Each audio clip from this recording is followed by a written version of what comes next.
শুকিয়ে যাচ্ছে ফোরাত নদী, মিলে যাচ্ছে রাসূলুল্লাহ সাল্লাল্লাহু আলাইহি ওয়াসাল্লামের ভবিষ্যৎবাণী। অচিরেই ফোরাত থেকে বের হবে বিশাল এক স্বর্ণের পাহাড়। আল্লাহ রাসূল সাল্লাল্লাহু আলাইহি ওয়াসাল্লামের বুখারী মুসলিম দুটি হাদিস যারা বিশেষজ্ঞ রয়েছেন তারা পর্যন্ত মিলিয়ে নিচ্ছেন যে ইসলামের নবী সাল্লাল্লাহু আলাইহি ওয়াসাল্লামের কথা কিভাবে মিলে যাচ্ছে। রাসূল করিম সাল্লাল্লাহু আলাইহি ওয়াসাল্লাম তিনি হাদিসের মধ্যে ইরশাদ করেছেন যে অচিরেই ফোরাত তার স্বর্ণ ভাণ্ডারকে উন্মুক্ত করে দেবে। আল্লাহু আকবার। আল্লাহর হাবিব বলছেন, তোমাদের মধ্যে তখন যে ব্যক্তি বেঁচে থাকবে সে যেন এই স্বর্ণ থেকে কোনো কিছুই গ্রহণ না করে। আজ থেকে ১৫০০ বছর আগে আরো বলা হয়েছে, যারা ইমানদার মুসলিম তারা যেন লোভ না করে স্বর্ণের ভাণ্ডার যখন বেরিয়ে আসবে, এবং আজকে তাই ঘটেছে। রাসূল করিম সাল্লাল্লাহু আলাইহি ওয়াসাল্লাম তিনি বলেছেন, ততদিন পর্যন্ত কিয়ামত হবে না যতদিন পর্যন্ত এই ফোরাত স্বর্ণের ভাণ্ডারকে খুলে দেবে না, অর্থাৎ ফোরাত নদী থেকে ভেসে উঠবে এক স্বর্ণের পাহাড়। আল্লাহর রাসূল সাল্লাল্লাহু আলাইহি ওয়াসাল্লাম তিনি বলেছেন, এই স্বর্ণের পাহাড়কে দখল করার জন্য এক বিশাল যুদ্ধ বেঁধে যাবে, যে যুদ্ধে ১০০ জনের মধ্যে প্রত্যেক ৯৯ জন নিহত হবে, একজন মাত্র ব্যক্তি বেঁচে থাকবে। বেঁচে থাকা লোকটা ভাববে মনে হয় আমি একাই বেঁচে আছি, অথবা যারা মারা যাবে বাজার দখল করতে যাবে তারা ভাববে হয়তো আমি বেঁচে থাকতাম।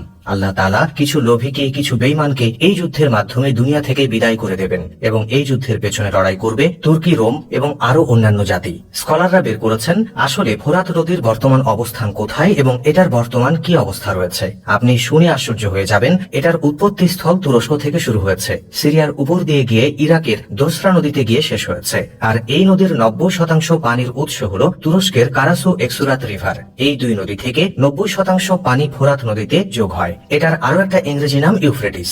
ব্রিটিশ ইংরেজিতে একে এই নামে ডাকা হয়। বর্তমানে তুরস্ক, সিরিয়া এবং ইরাকের রাজনৈতিক অবস্থা কিন্তু অস্থিতিশীল অবস্থায় রয়েছে, তেমন সুবিধাজনক নয়। বর্তমানে এই তিনটি দেশই পানির অংশকে আটকে রাখার জন্য সুবিধা ফায়দা নেয়ার জন্য সর্বমোট ১২টি বাঁধ নির্মাণ করেছে, যা নির্মাণ করা হয়েছে ১৯৯৯ সালের পর থেকে।